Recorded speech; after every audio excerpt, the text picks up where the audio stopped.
It's Wednesday. It's time for 4K for you. Welcome to Midnight's Edge After Dark. I'm Tom Connors. With me, as always, is Valliant Renegade. How you doing? I'm good. Good to be back live at 5 on a Wednesday. Good to see everybody. Glad to have you here. And we have a special guest joining us tonight, the one, the only, the boss man, Andre. How are you doing? I'm doing excellent. Greetings, and thanks for having me. Yeah, there's only a few things that'll get you out of the woodwork at this late at night, and that's either Conan, Punisher, Dread, or, well, Red Sonja, since it's Conan related-ish. Yeah, any of those will do the trick. So here we are. So if you couldn't tell by the thumbnail, that's the big announcement. Well, we got some rumors and we got some more announcements. Besides that, we'll get into, first of all, after we say hello to some of you guys out there in the chat, let's see who's here. We've got War Monkey, D-Bud Martin, 16-bit mascot was here right away. Spider Unlimited's here. Indie Phantom is here. We got Jordy Lyons hanging out. We got David Rayner here. Duck Nation, if I didn't say that already, welcome. And we got Morgan King. So many more coming in. Thank you. Share that link out because Lord knows YouTube does not. So that helps us. Also hit the like button, if you will, as well. But I suppose first and foremost, let's get into the rumors. There are not a ton. I have one that's in the tangential, like mid-range area. And then we have a couple announcements. So we'll start with the rumors. Now, a couple of these are ones that Valliant and I have mentioned already, but they're popping up again. One of which is Tombstone. Popped up again as another possible rumor again. And Truman Show once again popped up. Also in talks, we're hearing Cyborg and Army of Darkness. So Army of Darkness, I'm not surprised about. I was kind of waiting to hear about that. So I don't know if any of those titles stick out to you guys at all, but... Yeah, Army of Darkness is not at least the theatrical cut already available on some streaming services in 4K? I'm almost positive that is the case, then that's probably... I'm not surprised because I thought I had heard there might be a 4K master of that.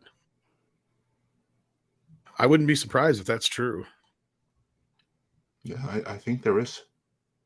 But it's about due for another release. It's been a couple years. So, yeah, and I knew Runner would get excited about that. Yeah, so Army of Darkness is now being rumored. Now, here's one that's in that muddy area because we actually have an actual pre-order set up. I think it's on a Swiss website. But chances are, since Warner Brothers owns this title worldwide, we'll be getting Poltergeist this year on 4K as well. And that's another one I had brought up. So I wouldn't be surprised if we see that for the 40th anniversary. Speaking of anniversaries, this is also the anniversary of Conan. Right, Andre? So that's another reason. Indeed. The 40th anniversary, time flies. I mean, I don't know if that's like joyous or depressing to think about, but yeah, here we are. This year, Conan the Barbarian turns 40. Yeah, 82 is a big year for film. Also, that came out in 82, I believe, was Friday the 13th Part 2. And that is getting a 4K release as well as the first film. We found that out late last week. Wish we had known before Friday the 13th to tell you guys. But hey, not surprised. I knew those films had a 4K master. In fact, the first 4 films have a 4K master. And then Ronin was another one. I can't remember if we brought up last week or not, but that's been announced now as well. So yeah, that gets us to the big announcement, and that is Red Sonja, because Studio Canal announced we're getting Red Sonja in 4K last week. Yeah, and I'm actually pretty excited for it. I mean, I love that cover art. And I looked at the bonus features, and it's going to have some interviews and a documentary. And I'm actually quite fascinated about what's going to be in that. And now, is this going to be a UK only release? No, it's Studio Canal, so it's all over Europe, and there's a couple of different versions of it. So there's at least going to be a German release, there's going to be a UK release, and there's going to be a Scandinavian release. I've already also had that confirmed, and then I would imagine it's also going to be in France and the rest of mainland Europe. In many places, it's going to be literally the same disc. I think the UK is a different disc, but certainly across Northern Europe, it's going to be the same disc across the board. Shouldn't be any major differences in content on them. Yeah, I wouldn't be surprised. Now, in the US, though, I believe Warner Brothers has the distribution rights to that film, if I'm not mistaken. Have we gotten anything about a US release date yet, or is it so far a Studio Canal exclusive? Here's the thing. This movie has never even been released on Blu-ray here. I don't even know if it's ever been released on DVD, to be honest with you. Really? No, You can get it on digital. Huh, okay. No, because here it's available everywhere in Blu-ray. And it's No, been as I for told you years. back when, like the Yeah, only no way I could Blu-ray. get it on Blu-ray would just be to import it. And I already got it on digital HD, so it's kind of not worth it. But no, when I saw this release, I mean, me, of course, I'm like, yay, it doesn't matter where it's coming from. I don't care. 4K is usually region free anyway, so whatever. But yeah, I mean, this movie has not been released in the US as far as I know. I may have gotten a DVD release back in the day, and that's about it. I did not know that. I assumed it was available on Blu-ray everywhere. No, the only place I can find it right now is it's a UK edition. So the one coming out on July 20th, probably going to be the same. Probably, yeah, because the Studio Canal, that's all over Europe, and there's a couple of European versions. But well, okay. Yeah, Well, it's then only I been guess you released guys have here in to. the US by Warner Brothers back in 2004. Yeah, discs from 2004 are in need of an upgrade, every single one of them. Yeah. Oh, yeah, that's pre-Blu-ray, so yeah. Yeah, that's the only time it's been released on DVD in the US. It's still available on DVD, but yeah. And I would assume most of the digital versions come from that master as well. So yeah, that's it's long time coming. This movie does need a release. Sadly, I don't think it's going to get a US release. Period. On Blu-ray, but unless Warner's involved with that, so we'll see on that part. But you enjoy the film, Andre. You actually kind of speak highly of it in some cases. Well, I wouldn't say highly is highly. is a Let me true thing, rephrase or that. You say it's not as that's bad as a lot of people kind of present. that's exactly what I'm saying. It is not as bad as people like to accuse it of being. It is not a good movie by any stretch of the imagination. It's not a good Red Sonja movie. And like Brigitte Nielsen, she's pretty awful in it. She looks ridiculous. But there are some really good visual effects in it. There's some amazing matte paintings. There's some really good creature designs, and the real heart of the movie is actually not Red Sonja, and it's not Arnold Schwarzenegger, but it's like two secondary characters that that I know many people find exciting, or it's not exciting, but like annoying. The little prince and his bodyguard. So Is that basically, the Ernie Ray? Short Round and Pluto. The Ernie two Ray of Jr. them. plays that kid, right? The one from Yeah, Ninja Turtles and stuff. Yeah, yeah. yeah. So it's him and his bodyguard Pluto. I forget his name right now. He's also the Beast Raban in the original Dune. Yeah, I know who you're talking about. I can't think of his damn Yeah. name now either. It's actually the two of them that make the movie, and then it's just that their good scenes sometimes have Arnold Schwarzenegger and Red Sonja in them, and yeah, Red Sonja herself is honestly the problem with that movie. But beyond that, like if you know what to look for and just frame it in the right way and appreciate some of the hand graph there, because again, the creature effects, the matte paintings, they're pretty darn good, and they hold up very well to this day. So there are things to enjoy in it. Again, it's not a great movie; it's a flawed movie. But even for that, there's good in it. Enough good that I'm excited about a new version of it in 4K. And David Rayner says, wonder if they'll eventually redub this so that Arnie is called Conan. No. And yeah, that's actually a funny story. He might as well have been, because the original intention was for it to be Conan. Because obviously you don't make your Red Sonja movie and not have Conan to the extent of which it can be avoided. I mean, certainly when you're having Arnold Schwarzenegger anyway, why would you have him and not have it be Conan? You want to know why? There's like this urban legend that they didn't have the rights. And technically, it's true, they didn't have the rights, but the truth of the matter is that they could have had the rights. It's just that Dino De Laurentiis didn't want to pay for them, because the rights, the Conan license, came at a premium, whereas the Red Sonja license didn't. And he figured that, hey, if I just release the movie and I plaster Schwarzenegger all over the poster, people are going to think it's Conan, even if it isn't. So why would I pay extra to use the Conan name when everyone thinks it's him anyway? It sounds like something That is the truth of the matter. Canon would have done. If you can get away with it, and yeah, why not? Because isn't he like, let's just say my name is Underhill or whatever? I don't remember what the hell he calls himself. But yeah. Kalidor. Yeah, My name is No Cock. Conan backwards, or something like that. Yeah. No Cock. That's not a good. Yeah, might as well. Not Conan is more like it. So yeah, definitely not Conan. Just similar enough to him that you'll think it's him. Not That's some all Conan. we had to do. Not some Conan. Dr. Chico says, I'm beyond hyped for Event Horizon 4K. Yeah, we brought this up last week.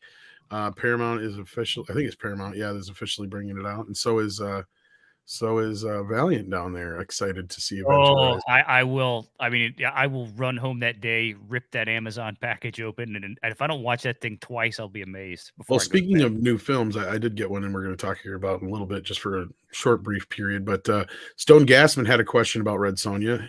He asks, do you really think Red Sonja is worse than Conan the Destroyer, Andre? Yes. I mean, obviously, that's like, is water wet? Yeah, obviously, like, by any objective measure, Red Sonja is a worse movie than Conan the Destroyer. It has the same director, though. It's both of them are Richard Fleischer movies. And I don't hate Conan the Destroyer as much as most people tend to know. Like to me, it's actually closer to Conan's story than the first film in a lot of ways. In a lot of ways, it is. In a lot of ways, it is. It's just like close in the wrong kind of ways. So it's like closer, but still further away at the same time, ironic as it may be. So that movie had the wrong director, and since director kind of botched the movie in Conan the Destroyer, then Dino De Laurentiis let him do it all over again in Red Sonja, where he did even worse. So yay, great success. That's like the Dilbert principle in practice. Peppermint Oil Capsule, thank you so much for the donation. Says it is Conan 3, except he's Kalidor for legal reasons. Well, as Andre explained, it's partially because of that. Yes, more so. Well, it is legal reasons. It was, and the legal reasons boils down to Dino De Laurentiis didn't want to pay to have the full license. There you go. So yeah, was there any other questions you saw about Red Sonja, Andre, that you wanted to answer quick? I didn't catch any. Just it was like a pretty fun comment here, because Say says, "Whoa, this is so Mandela." The whole time I thought he was Conan. Dang, yeah, there you go. You just made Dino De Laurentiis smile from beyond the grave. Well, doesn't he say something about traveling under a different name anyway, or something like that? That I don't recall. I don't remember. It's been a while since I've seen it. Yeah, been a while since I saw it too. But of course, that would be just like typical that they try to make it ambiguous. Like, yeah, I'm known by many names. Exactly. Like that. Yeah, that's what I thought too. So Valiant. Well, what'd you think? I didn't get to watch it, but I got to skim through it real quick. It's exactly what I was about to say, is that I really didn't get to watch the whole thing because last night, when I had time, I really wasn't home at all last night, the last couple of days. I went through Escape from New York. I did get to watch last week Uncharted. But what little that I saw of it, looks spectacular. Looks pretty good. And I have to say, I was blown away. And I just, out of curiosity, I went and pulled up the Blu-ray.com. They gave it a perfect 5 out of 5 score on the 4K transfer. So, I mean, from what little I saw, I'm already tending to completely agree with. Well, just so people know, though, there's no new audio. It's the same 5.1 mix as before. no special features at all, period. No Blu-ray with it either. Right. Not that the special features got carried over from the DVD to the Blu-ray to begin with, but they're all gone. So if you have the old DVDs, you may want to hang on to those for special features. But other than that, I think for the price point and the packaging, it's not too shabby. Sits nicely next to the original. Yeah. Can't wait for part 3. Oh yeah, and you do get a digital copy. So and you do get, which I already have because I bought them all in Yeah. 4K a while back. But yeah, so speaking of, I might give that away today. Let's see. there you go. We'll see. Peppermint Oil Capsule sends us a super sticker, and it's a little swinking smiley face. Thank you for that. And then Cardinal Sin says, love Red Sonja, love Midnight's Edge, and you guys rock. Well, thank you for being here. Yeah, and then Dino De Laurentiis says, or ActionCom says that Dino De Laurentiis respected Conan more than most producers today. Yes and no. It's true. Yeah, yes and no is exactly right. Because there right now there's actually, and this is thanks to Fredrik Malmberg. Right now you have like a whole new generation of producers producers, directors, other filmmakers that know more about the actual Conan because they read the Dark Horse comics. They read the original Howard stories once they were made available, which happened in 2003. And now there's like more fans in Hollywood than there were in the early 80s. So Dino De Laurentiis, yeah, he took a chance on it, but he wasn't a fan by any stretch. Like, he didn't really get it. Yeah, he just saw it for what it was and a potential moneymaker. Yeah. So, yeah. And it was until he botched it. David Rayner suggests that Jane Fonda would have been better as Sonja. What do you think, Andre? I don't remember what Jane Fonda looked like at the time when the movie was made, but I think there are many who would have been far more appropriate than Brigitte Nielsen. I never thought that she was. I don't know if I'd go with Fonda, but yeah. But part of that is because of the makeup, the hair, and the makeup team, which made her look absolutely ridiculous. Well, and I understand the line of thought here, right? You have Conan was a hit because you brought in Arnold Schwarzenegger, who was, a fluke, but at the same time, he was kind of like this up and coming icon. And the two just became like this skyrocketing thing that, he hit the ground running when it came with that. And I can see where De Laurentiis was looking at it like, okay, Brigitte Nielsen, when she came out onto the scene, she was kind of like the quasi equivalent, even though she's, I think, Dutch, but Danish, yeah, something like that. I was gonna say, but like, yeah. So I mean, yeah, not the same because she's not Austrian, but I see where he was going with it, and it was just kind of like, yeah, this is why Supergirl didn't work either. It's the same kind of thing, and only I would say this has probably worked out better than Supergirl, of course, but yeah, I should say so. But the problem is that like her acting in it's. Not a lot is needed, and it was beyond her ability. She does better in Beverly Hills Cop 2. She does. I mean, she does much better in later movies. Like, she was really good in like Rocky IV, for instance. She pretty much plays the same role. Yeah. And that's a role she's really good at. Just like the Uber bitch. Yeah, yeah. Like, look hot and bitch in the background. I didn't even think that till now that she's in Beverly Hills Cop as well. Yeah, I was about to say, yeah, she's in the second one. And then Sylvester Stallone's like, you fucked my wife. I didn't fuck your wife. She's like 10 feet taller than me, Sly. Damn,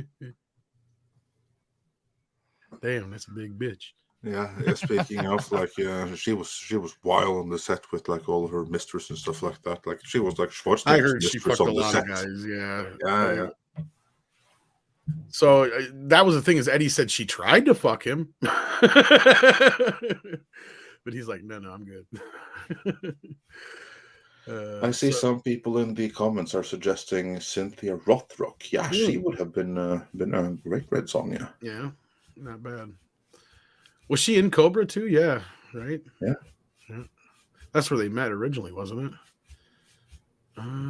I think that she may have been in Cobra because they had already met. Was that it? I couldn't remember now, but yeah. So yeah, there wasn't a whole lot of new news this week, unless you heard something I didn't hear, Valiant, or you have anything else you watched this week that. No, I think you kind of covered it all. Yeah, I'm anxious to get back into watching Beverly Hills Cop 2. I did enjoy Escape from New York. That this version. I guess it was that was when they had the collector set.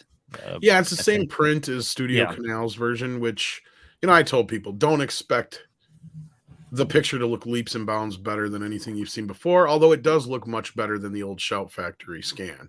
Yeah, I was gonna say the one thing that I did pick up on that I really appreciated was the blacks were really black. They were Because there's a good, lot of dark scenes. Yeah. Oh yeah, and they definitely like there was no haze or grayness or they let things clip down to dead black if they needed to do it, and I mean they didn't try to bother to over crank anything, and to me it looked good. I thought it looked really good. Well, this would have been the same print that Andre would have seen here not too long ago in cinemas. That is correct. Yeah. Because I went to a 4K screening of the movie in order to promote the home media release. Yeah, so we talked a little bit about it then And too. the black levels and the detail there was really good. Yeah, Considering that film stock at the time when Yeah. when the movie was made was, shall we say, not the best quality. not only that, it's all dark and shot for $1.05, and Yeah, well, I was going to say, yeah, especially when you're using those high ISOs in the film. I mean, you've got a lot more noise and grain in those more sensitive film stocks to be able to shoot at night or in low light. It's one thing like we talked about. Let's go back to Beverly Hills Cop.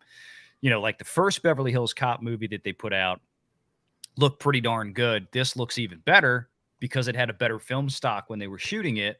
Plus, you got a lot of outdoor scenes, a lot of daytime, a lot of bright stuff you can shoot with those lesser the sensitive Playboy films. scenes and Yeah, you have deeper color renditions. You have far less grain or noise in the film stock itself, the physical stock.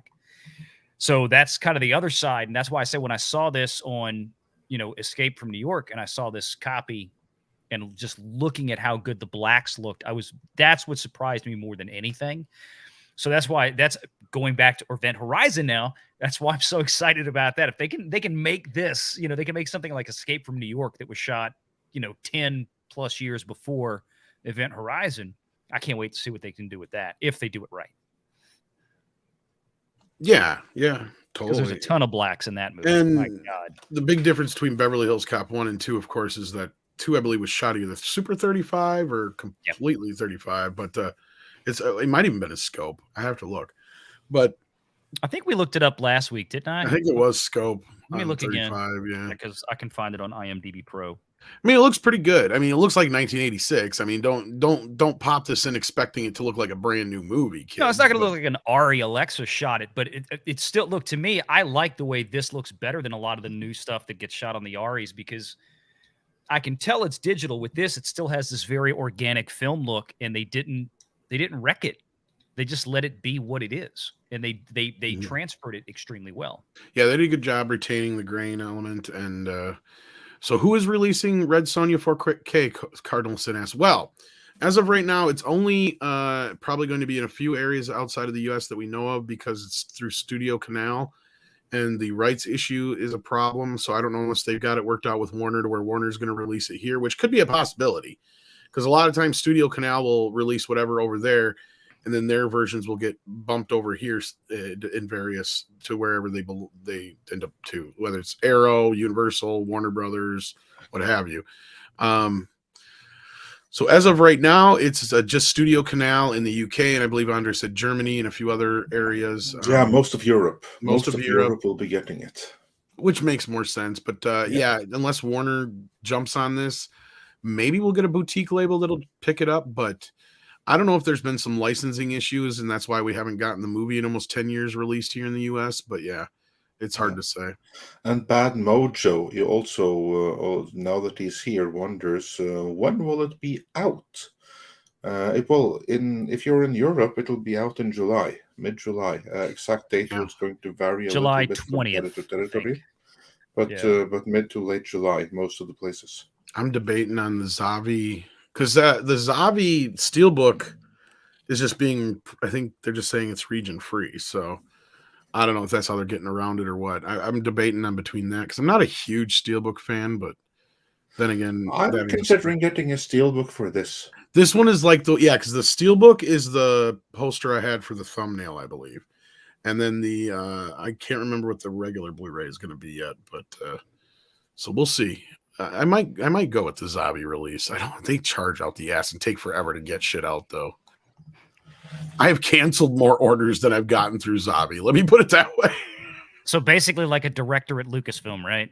Well, most of the stuff I've ended up ordering, I didn't like. Only one of them ended up being like a Zavi exclusive, and it was for Terminator 2. And it was when I found out that new 4K release was the exact same release. Oh well, yeah. And I'm like, okay, I can get it and get because it had a silver LP of the soundtrack. I'm like, you got the soundtrack. I don't need this crap. And I already got the fucking Best Buy version because I ended up pre-ordering that from Best Buy too and didn't realize it. And I already got pissed because I got screwed over on it. So I'm like, no. But for those who didn't have the import version, they didn't get screwed over. It was just me. It was just a me thing. And yeah, Zabi is expensive. That's the other fucking problem. Exactly, Duck Nation.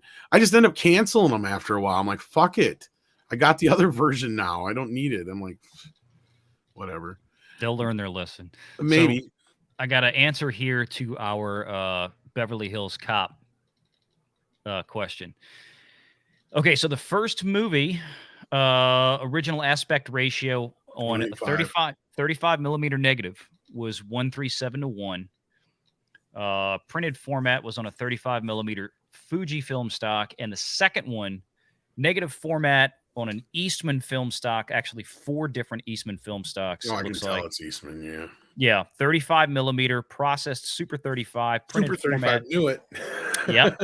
35 millimeter anamorphic printed format at an aspect of 239:1. Because that's what it doesn't look like it was shot in scope. It looked like it was Super 35. Yeah, that's what I said. When they go to that 235:1 format, that much wide, and that's what most of these. Well, you can usually tell if they don't have the haze and the bend from the lens that it's just a cropped Super 35. Yeah. Yeah, you don't. Which get is that. like Terminator 2 and a bunch of other movies are shot like that. Yeah. And that's why, depending on the. In fact, I have one here. So this is a 14 millimeter prime lens. So if you shoot full 35 millimeter frame on this, you get a lot of barrel distortion and warping towards the edges. Almost like a fisheye kind of thing. Yeah. So if you shoot it at a cropped Super 35 and you're just getting that centermost portion of the lens, it eliminates all of that. The other way to tell is, if I remember, correct me if I'm wrong, Valliant, you can tell because the anamorphic part for some reason doesn't work on like sun flares. Like, so when it spreads it out, it actually makes the sun flare the wrong size or whatever. So it's like an oblong. There is so something to that effect. Yeah. The way the light refracts through the lens. Yeah. Yeah. In order to get that effect, you've really got to be shooting more often than not. You've got to be shooting stopped down pretty far, at least to get that star effect. You said like when they pass. Well, I can just tell that when it's non-anamorphic and when it is anamorphic, when they're using that scope lens by that. Like if you can catch it, and then I can tell because of how it's distorted or not. Look, I think they've tried to get away from, at least I think Script could probably answer this better. I mean, they've tried to get away from that de-squeeze thing, that they had to do for a long time with those anamorphic lenses. So they'd have to use an anamorphic, squish the image in, and then basically in post, you've got to de-squeeze it. Which is what we do for our TVs, actually. Yeah, kind of, sort of.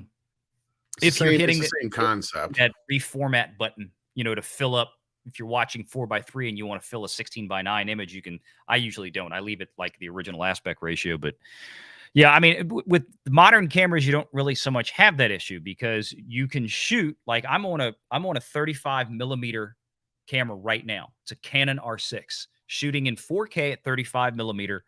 You're watching in 1080p down convert. Yeah. And I've got a 35 millimeter lens on that. So that's why he looks so sexy, kids. There you go. That's if I had a 35 millimeter lens, I could look like him too. I wish I could push the camera further back, but no, my point is that you can get, like, I can take this and this is actually the native resolution that this camera will shoot in, like a lot of Hollywood cameras now, is actually full sensor readout is about 5.6K. So when you go down to a 2.35 to 1, you get your wide image. You lose the top and bottom of the sensor plane, but you still get this nice wide image that you don't have to usually worry. I think they still use some anamorphic lenses and like some special use cases, especially if you've got some cinematographers or directors that they still want to shoot movies in film, which there's a lot of them that do. They And they're still still, know that yeah, luxury, they're still using some of that. And I believe they make some anamorphic lenses that'll rig up to a PL mount on an Ari or a Red. I don't think they use them that often. I really don't. So who knows? Yeah. So there you go. There was the technical portion of the show tonight, kids. Yeah, there we go. Because we're going to keep it rather short because there wasn't a whole lot of news. And yeah, this Red Sonja thing just kind of came out of nowhere. And as we said this morning, there's no real connection that I can think of outside just because Dino did produce this. But unless this is coming from Arrow 2 in a trilogy box set, that could be interesting to see.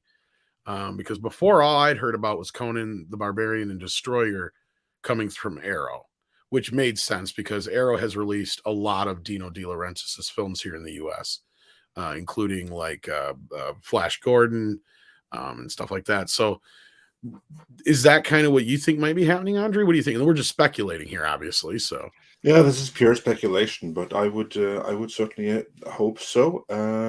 It would be cool to have like the three of them released together, because as far as I'm concerned, they are part of an unofficial trilogy. But the most important thing is that all three of them do get released at some point, and now we at least have a date for one of them. So hey, that's a start. Well, that's the UK release, which also to me makes me wonder if they're not, because to me it feels like, okay, if Studio Canal was releasing them, they probably would release the other ones over there too. Yeah, but Studio Canal, they don't have the rights for the. They don't. They have the. Oh, that's right, because Fox does. You're right. Yes. So there may be a crisscross here. So that does actually that could still work out. We could still get a trilogy over here in the U.S. and just over there, you guys get two separate releases. That would make sense. Or not even get Conan and Conan the Destroyer over there. You might not because of fucking Fox. I wonder. There's a chance of that. That's a possibility. Might not. Yeah. So you might have to import that one yourself for once. I know it's like ironic that I'm gonna get to Red Sonja, but you're gonna get Conan. So we're both gonna have to import. I'm wondering now, because Dino, since he does own the rights to Red Sonja, the only thing that could hold it up over here would be Warner Brothers. But if they sign off on it, I mean, they've been a bit more. They used to be ones that would never sign off anything to boutique companies, but in the last couple of years, they have let a few slide out there, and some that were ones I couldn't believe, like Citizen Kane. They let Criterion do. Like, wow! If there's money in it, we might be seeing more of that under Zaslav. I would not rule that out. Well, since they shut down their department, that could very well be. Go ahead, Valiant. My bad. No. Go ahead and finish. That was all I was going to say. Since they shut down their because Warner Brothers used to do their own manufacturing and all that kind of stuff on their own. Yeah. Yeah, but that was one point I was going to bring up, and that's it. And the other thing too is that, and I don't know how these contracts will work. If they'll farm out a library title like this, a classic library title, they farm it out to this other company that's going to do all the legwork, and they get to produce the physical media copies. But they're going and they're scanning and they're remastering these things in 4K. I bet you part of the deal would be, hey, look, we're going to give you a discount on licensing this out or something, but we're going to get this scan back when you're done to load it up on HBO Max. Well, actually, that's accurate, because that's how I've heard this works out, Valiant. That's how that they've gotten. So I'd farm it out to everybody. Let everybody else go do them amortizing, because the cost of doing one of these 4K scans is humongous. Well, a good one. A good one. And well, just an average one, because like Robert Meyer Burnett told us, the price is a lot more expensive than you'd think. Oh, yeah. And no, but I mean, there's a big difference between. Even more expensive. Yeah, that's what I was getting at. Yeah, I mean, you can do a 4K scan for this much, or you can do a 4K scan for that much. Same movie, just depending on how much attention to detail you're going to give after you scan it Yeah. to, adjusting your color grading and how much work you're going to do in Well, these are so post-production. expensive. I can't even remember which movie it was, but Vinegar Syndrome, I think it was. It was either Vinegar Syndrome or Blue Underground. Somebody in the chat will remember.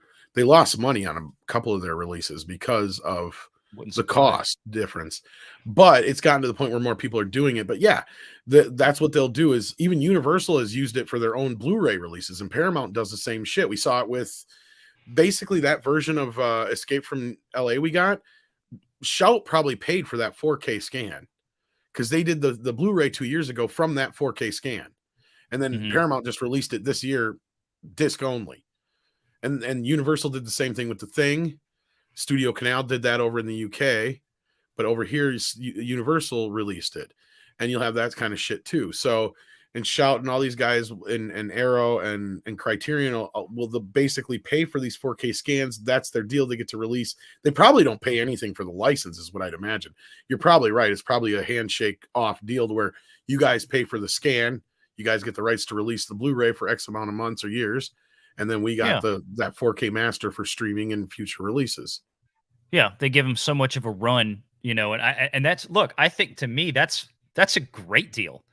I mean, because I mean, as a studio, I'm not going to I'm going to let somebody else that wants to go do this, do it for me in basically a trade, or at least to minimal costs. And then you get a turnkey product ready to go to load up and advertise, and I'm sure there's some kind of deal like, okay, well, look, Studio Canal or Vinegar Syndrome or whoever does the actual scan and is going to release the disc, they probably get some kind of exclusive window. Like, okay, you can put your street date out there, sell your discs for 3 months, whatever. Let's make it up. 3 months. Well, and I think like in the case of Escape from LA, we already had it was like roughly a 2-year window that Paramount let them release the standard Blu-ray with the 4K master, and then we just got the 4K Blu-ray here recently. So that's an example of that. And so, we get to put it streaming after you get so much of a window to sell it physical. Blah blah blah blah blah. Sometimes the streaming goes right up right away, so they may have that right off the bat because most of these boutique companies never get the streaming rights. Shout has worked some out here and there, but very rarely. But yeah, it'll be interesting to see what happens here in the next few months. Maybe we'll hear some more about Conan here soon. I think that the sources I had on it were pretty good. And didn't you say you had heard something to Andre to that effect? Because you had said I had also heard something to that effect, but we shall see what happens. We shall see what happens. So I would say it's a heavy rumor at this point. So yeah, I don't think there was too much more we needed to cover today, unless there was any questions in the chat we missed. I know there was this one here you had, Andre starred. Any news if Marvel can or still release the last 3 Conan Barbarian omnibuses? Volume 8, 628, and Volume 9 come out in 922, and Volume 10 in December, on December 13th. All of those should happen. Everything that is dated to inside to this year, to before the calendar crosses to 2023, will still come out. It is the moment that the calendar says January 1st to 2023, then everything stops. Up until then, it's business as usual, and they can release any announced Omnibus collection and Epic collection up till then. And I see somebody asking, Planet 628 ever get a Big Trouble in Little China 4K? And I think we talked about that once before. That's one of the rare outliers of John Carpenter's, and I think Studio Canal has the outside U.S. rights to that, but of course the mouse owns it here. So, and that's like one of the only John Carpenter movies that I know of. I'm not even sure if it has a 4K scan yet. Yeah. I mean, remember when the first big release of John Carpenter discs came out, they weren't here in the U.S. It was that 4-movie box set. I even bought it from overseas. I think Tom has it too. Now owns most of his movies outside the U.S. So. Yeah, I mean, I had to get it from the U.K., and it was Prince of Darkness, The Fog, Escape from New York, and They Live. They Live. Right? Yeah, They Live. And then gradually we got, like a year later, 2 years later, we got They Live on 4K. And, then we got... just got Escape from New York. New York. And they did do Prince of Darkness already as well.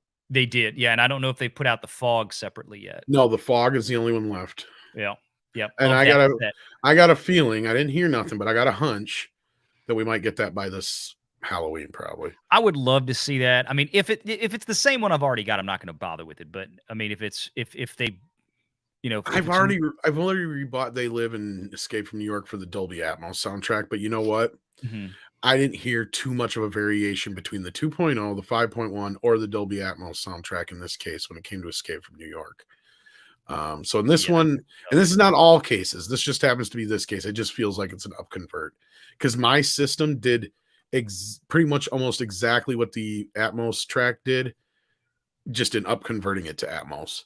So that tells me that whatever they did was not a very good up. Like it was probably just an up conversion. Basically, they probably didn't actually do anything.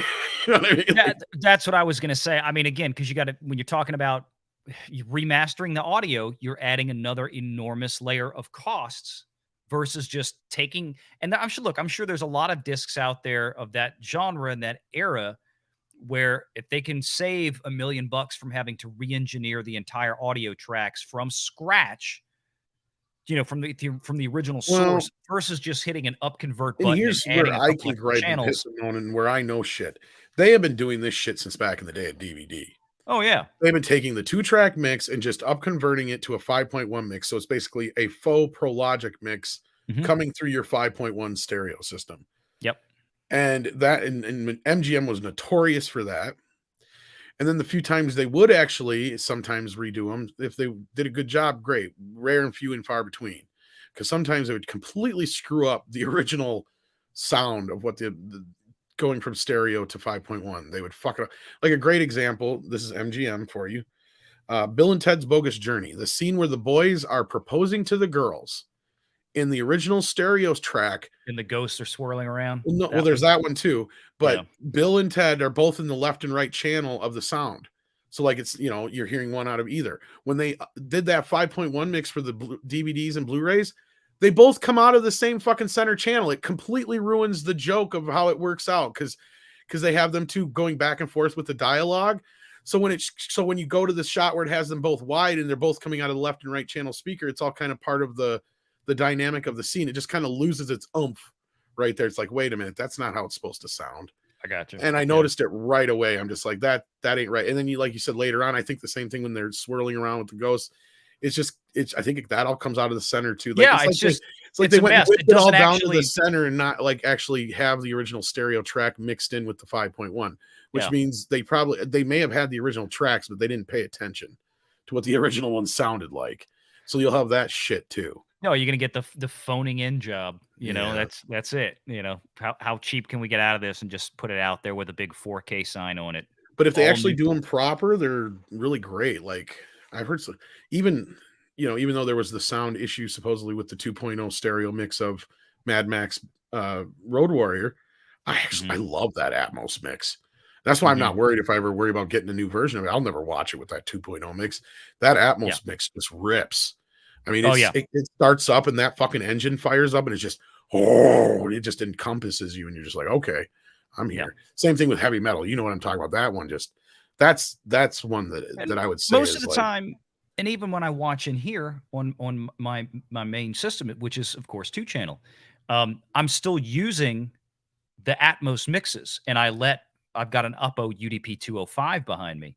I just let that do the down conversion from the Atmos to the 2-channel, and I come balanced out of the back of that into my Cambridge amp, and look, it sounds great. And I've gone back and forth between like the dedicated stereo and the Atmos down mixes. The Atmos down mixes, to me, there's less compression there. They sound better. And I've enjoyed I got them the full 9.1 setup, but yeah, on the sense of compression, on another note, and this is something Andre can actually participate in this one. Professor Gray says, I run a Plex server and have been thinking about adding some 4K films, but all the movies I find are huge. Oops, sorry. My alarm's going off right now. How small can it be and still be 4K? Well, at the moment you compress anything down, you're compromising some type of quality. Now you could like do some kind of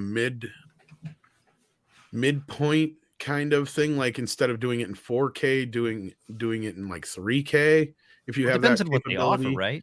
Don't Well, they? Well, it depends on a couple of things, because I was gonna say, here's where Andre will come in. there's obviously the running time, because that's a huge thing here. I mean, Well, I'm looking at it's just a general difference. file size and quality in comparison, Yeah, but yeah. because the thing that matters here, there's like two things. One is the actual size of the image, like a 4K image, which is like 2160 instead of 1080p. Yeah. That's like 4 times the pixel count right there. Mm. So that, of course, is some size right there, but that's not the biggest thing. I mean, just as you can have a video file of, say, a 90-minute movie in 1080p, you can get it down to like a gigabyte, but it's not going to be very good quality, because you will have compromised the bit rate of both the audio and of the video pretty tremendously. And the exact same thing goes when you scale it, when you scale down something from 4K. You can get a video down to like 10 gigabytes in a 4K size, but you will have done the same thing. You will have compromised the bitrate quality. Now, that being said, a 4K file that's, say, 10, 11, 12 gigabytes, that's still about the same size as many regular ISOs on Blu-rays, especially older ones. Yeah. Like, for instance, the core file, the raw unedited video file of, for instance, Batman Begins, is 12 gigabytes. The one that was on Blu-ray, regular Blu-ray, was 12 gigabytes. Yeah. So you're talking that size. This is something that you can perfectly put on your home theater system, and it's going to get pretty good reviews.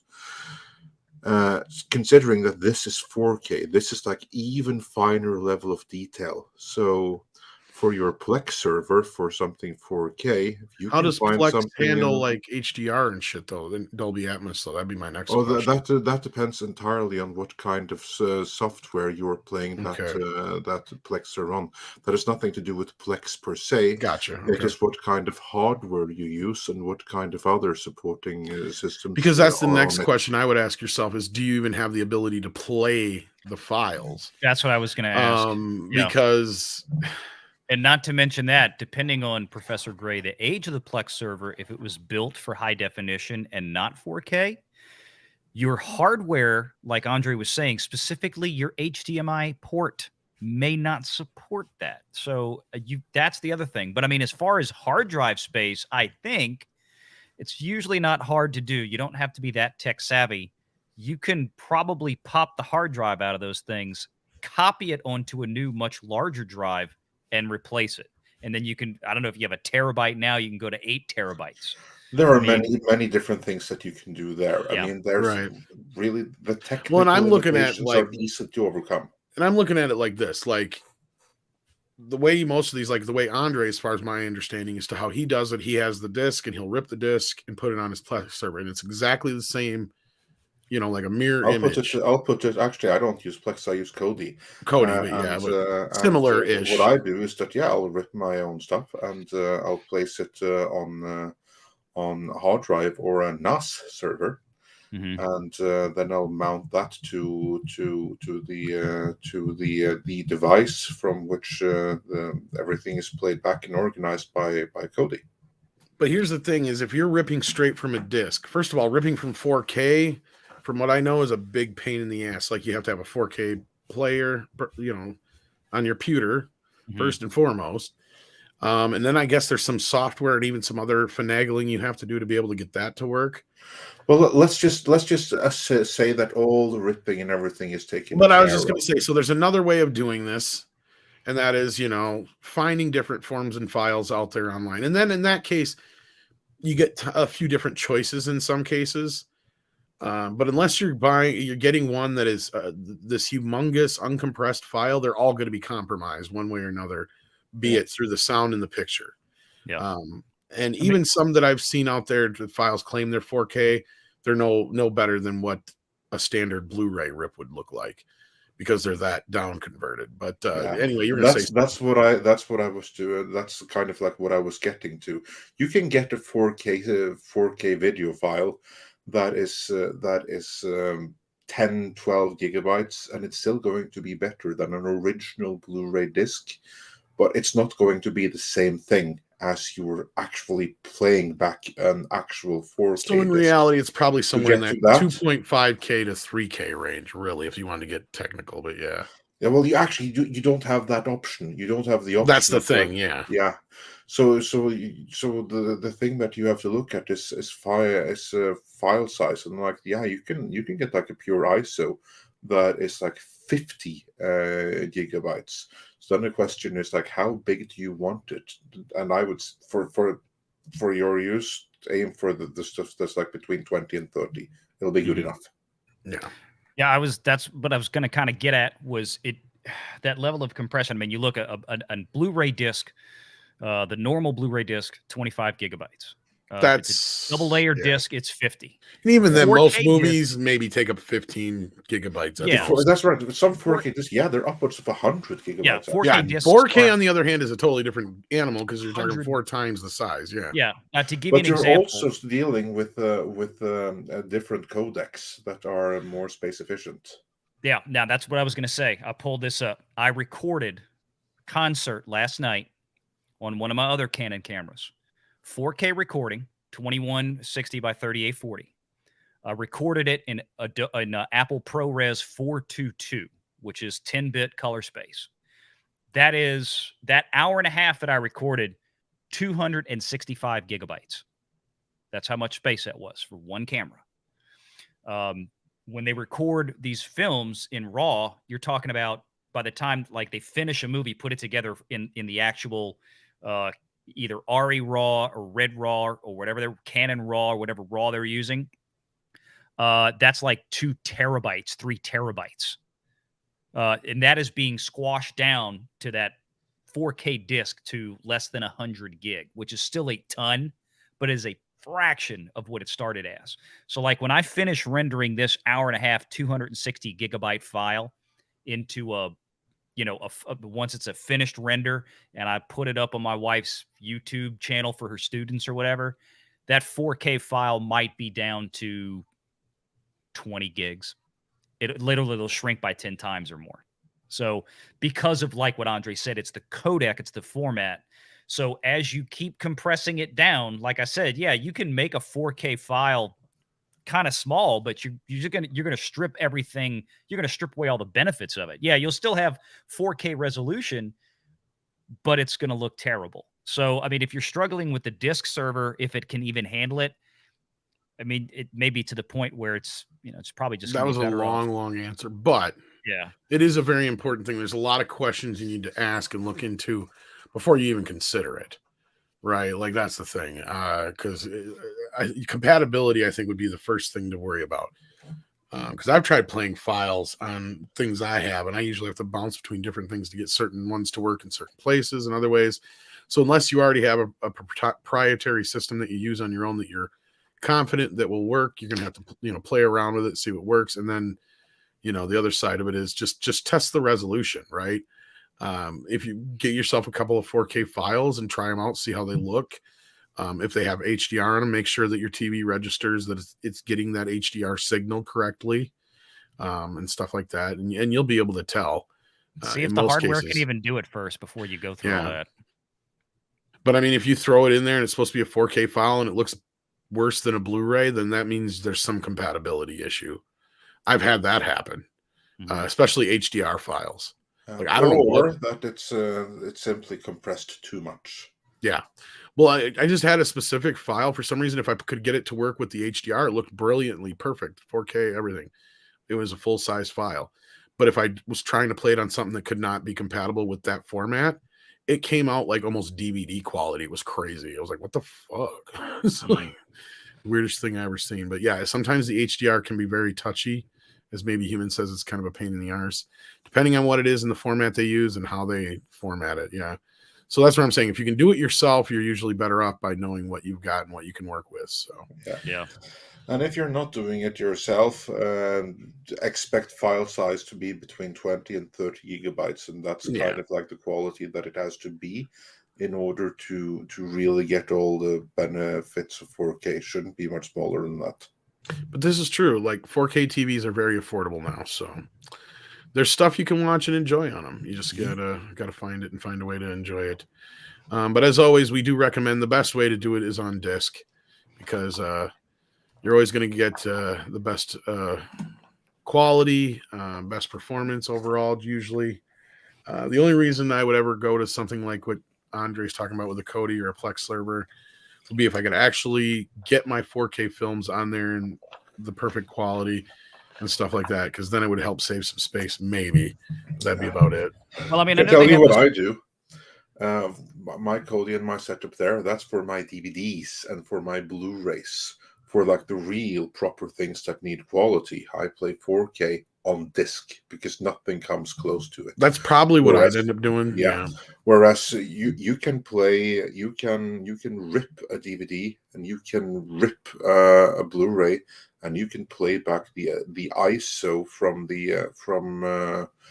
and play it back on the Kodi, and it's literally as if you are playing the disc itself. You get that level of quality. But you can't do that with 4K. Then you're going to have some pretty amazing equipment if you do that. So for 4K, go with the discs.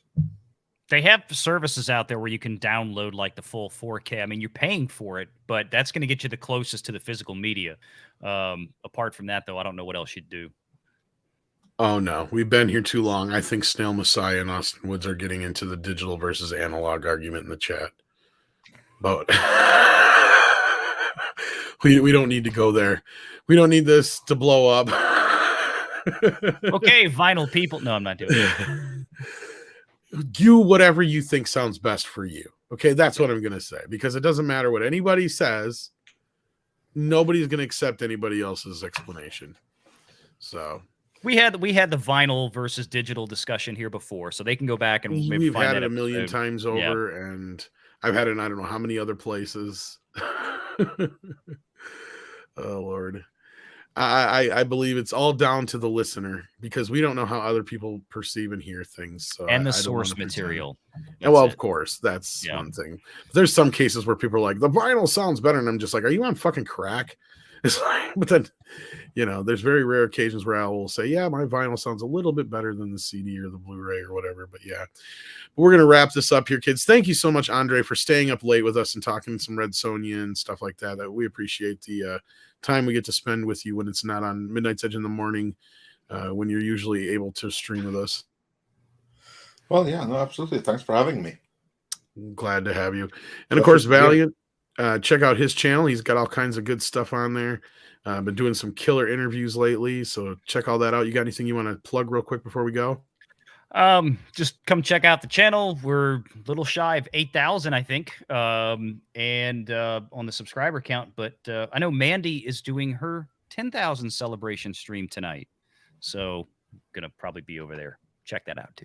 And I seen Retro Blasting posted a 10-year anniversary video. So congratulations to Michael and the gang over at Retro Blasting. 10 years. Awesome. You got to be getting close to an anniversary here sooner or later, Andre, for the main channel here. Don't you? We crossed 6 years just a month ago. Okay. Wow. All right. Because I've been here almost 5 already. Jesus. Yeah. Yeah, time flies. Doesn't it? So yeah, I think we got everything covered up, and tomorrow hopefully we may have a video on the main channel. Otherwise, we got Mead. I've got other stuff going on later. You can find me over on the physical media discussion with Fanzine and those guys on Fanzine's channel. Cardinal Sin once says, "You're showing your age. These kids, these days, these kids say, 'Are you on meth?'" Yes, this is true. This is very true. You got a point there. Thank you for correcting me, Cardinal Sin. I got to remember that. Are you on meth? Are you on meth? Are you on meth? Are you on meth? If somebody asked about VHS making a comeback, oh my God. It already has, sadly. Why, I do not know. Rob asked it here. Yeah. Why? I don't know. It's like anything. It's 80s nostalgia, which is a hot item. I mean, people actually watching them, or are they just collecting them and like No, and putting people them actually on the do kind of watch them, but shelf? no, you've got things like where last year it was what was it? I think it was Hot Topic, where you could actually go in and buy a 3-pack of VHS tapes. Oh, come on. Like random movies. I shit you not. It was like Fox and a couple other companies that did it. Yeah, it was so dumb. They're basically just old used stock or old new stock, one of the two. I can't remember which, but Somebody's gonna buy it. so they did, and it wasn't cheap either. Like I'm like, I used to pay next to nothing for this crap because people were getting rid of it, and now people are paying way too much for it. So when CDs kind of finally make a comeback, I'll be making a killing. So Sucker born every minute. But Andre, anything else to plug before we get out of here? That's right. Just check the main channel for more video updates that will be forthcoming soon. All right. So take care of yourselves and each other. See you on the next one.